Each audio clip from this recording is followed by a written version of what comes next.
जळगाव जामोद तालुक्यातील आसलगाव येथील शेतातील विद्युत तार चोरीचे सत्र थांबता थांबेना।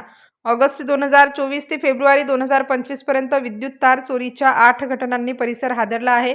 मात्र अद्यापही संबंधित पोलीस प्रशासनाला चोरट्यांचे मुसक्या आवरण्यास अपयश आल्याने चोरट्यांची हिंमत दिवसेंदिवस वाढतच आहे। Motor, starter, cable, sprinkler set चोरीच्या घटना आसलगाव परिसरात सतत सुरूच असून सततच्या चोरीमुळे शेतकरी अडचणीत आला असून तोंडाशी आलेला घास मुकण्याच्या मार्गावर आहे।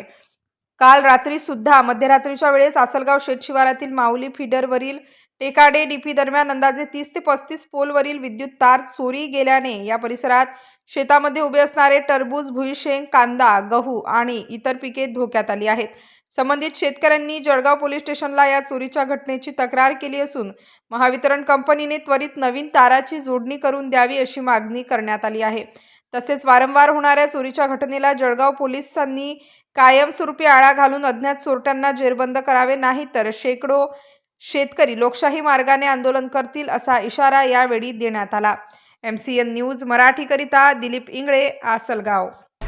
आज रात्री मध्यरात्री 12-1च्या दरम्यान माऊली फीडरवरील टेकाडे डीपीवरील 30 ते 35 तार विद्युत तार चोरीला गेलेले आहेत। तर जे तसेच विद्युत वितरण कंपनीस व पोलीस स्टेशनला तक्रार देण्यात आलेली आहे।